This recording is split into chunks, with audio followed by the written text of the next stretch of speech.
بسم اللہ الرحمن الرحیم۔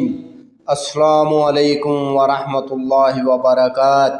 سامعین، آج کی ویڈیو میں بیان کروں گا غار میں بند ہونے والے 3 مسافروں کی کہانی۔ سامعین، حضرت عبداللہ بن عمر رضی اللہ عنہ فرماتے ہیں کہ میں نے رسول اللہ صلی اللہ علیہ وآلہ وسلم سے سنا، آپ صلی اللہ علیہ وآلہ وسلم فرما رہے تھے، تم میں سے پہلے کسی امت کے 3 آدمی سفر کو روانہ ہوئے، راستے میں رات گزارنے کے لیے ان کو ایک غار ملا، اسی کے اندر داخل ہو کر سو گئے۔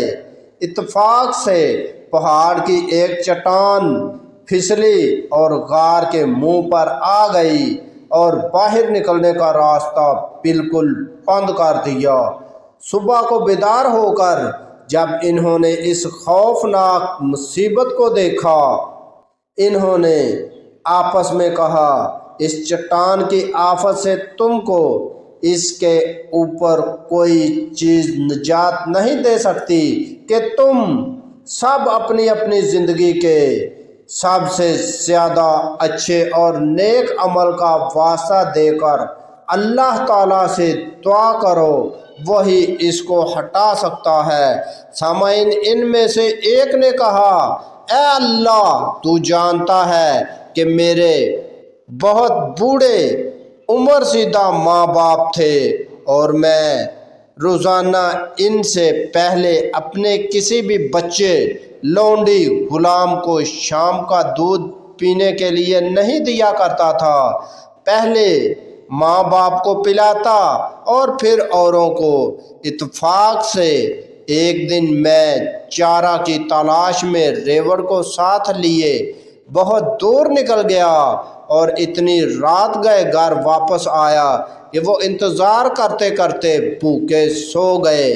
میں حسب عادت فوراً ان کے لیے بکریوں کا دودھ نکال کر لایا تو ان کو گہری نیند میں سوتا پایا۔ میں نے ان کے آرام کے خیال سے نہ ان کو جگانا پسند کیا اور نہ ان سے پہلے بیوی بچوں وغیرہ کو دودھ پلانا گوارا کیا۔ رات بھر ان کے سرہانے دودھ کا پیالہ ہاتھ میں لیے کھڑا رہا اور ان کے جاگنے کا انتظار کرتا رہا۔ بہرحال جب وہ بیدار ہو گئے اور انہوں نے اپنے حصے کا دودھ پی لیا، تب ہم سب نے پیا۔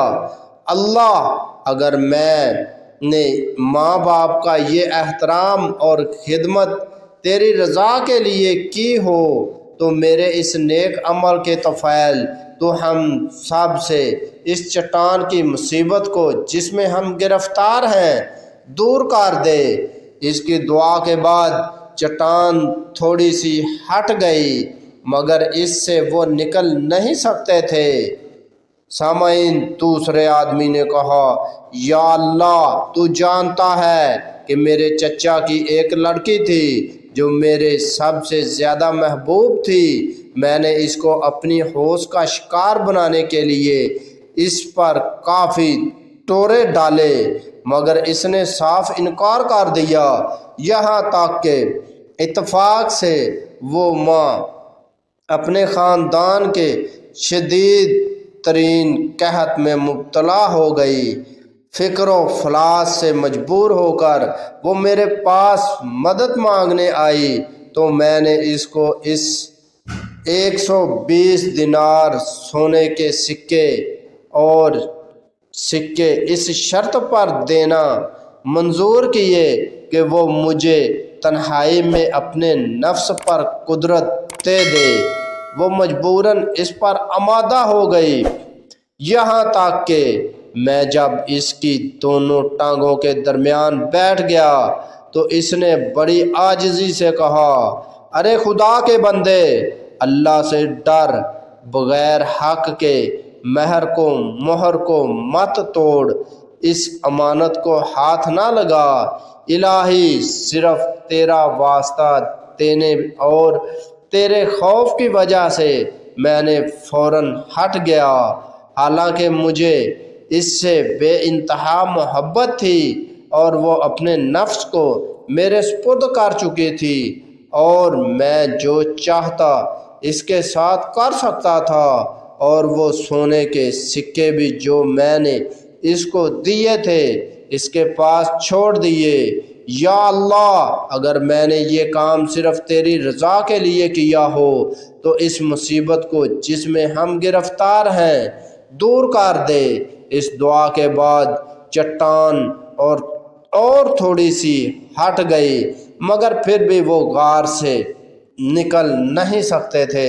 سامعین، اسی طرح تیسرے کی باری آئی تو تیسرے آدمی نے کہا، یا اللہ، تو جانتا ہے کہ میں نے ایک مرتبہ چند مزدوروں سے اجرت پر کام کروایا تھا، اور کام ختم ہو جانے کے بعد میں نے سب کی مزدوری بھی دے دی تھی۔ ایک مزدور کے اس نے کسی وجہ سے اپنی مزدوری نہ لی اور چلا گیا۔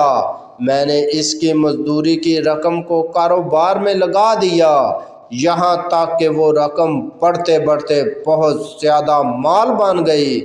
تب تک ایک دن وہ مزدور آیا اور اس نے کہا، اے اللہ کے بندے، میری مزدوری تو دے دے۔ میں نے کہا، یہ اونٹ، گائے، بکریاں اور لونڈی غلام سب تیری مزدوری کی پیداوار ہے، آؤ اور شوق سے سب لے جاؤ۔ اس مزدور نے کہا، اللہ کے بندے، میرے ساتھ دل لگی نہ کر۔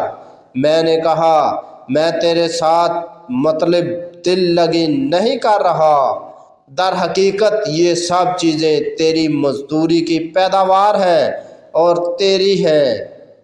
تو اس نے وہ سب مویشی، لونڈی، غلام سب مجھ سے لے لیے اور ہانک کر لے گیا اور کچھ بھی نہیں چھوڑا۔ یا اللہ، اگر یہ کار خیر میں نے صرف تیرے لیے کیا ہے تو اس کے طفیل تو اس مصیبت کو جس میں ہم گرفتار ہیں ہم سے دور فرما دے۔ چنانچہ چٹان غار کے منہ سے بالکل ہٹ گئی اور وہ اطمینان سے باہر نکل آئے۔ صحیح بخاری، مسلم اور ابو داؤد۔ سامعین، اس حدیث سے مندرجہ ذیل 3 باتیں ثابت ہوتی ہیں۔ اس حدیث سے معلوم ہوتا ہے کہ چچا زاد لڑکی والے شخص کے دل میں واقعی خوف خدا تھا، اور اللہ پاک سے ڈرنے والے کے حق میں اللہ تعالیٰ نے خود گواہی دی ہے کہ اس کے لیے جنت ہے، فرمان الہی ہے۔ یعنی جس شخص کو یہ خوف دامن گرے ہو کہ کل روز قیامت رب العزت کے سامنے حساب کے لیے پیش ہوگی، اور نفس کو خواہش کی پیروی سے روکے رکھا تو اس کا جنت میں ٹھکانہ ہوگا۔ دوستو، امید کرتا ہوں کہ آپ کو میری یہ ویڈیو پسند آئی ہوگی۔ اگر ویڈیو پسند آئی تو ویڈیو کو لائک کریں، اپنے دوستوں کے ساتھ شیئر کریں، اور ایسی اچھی ویڈیو دیکھنے کے لیے ہمارا چینل مہربان وائس ٹی وی سبسکرائب کریں، اور اپنے بھائی اشفاق احمد کو اجازت دیجیے۔ اگلی ویڈیو تک کے لیے اللہ حافظ۔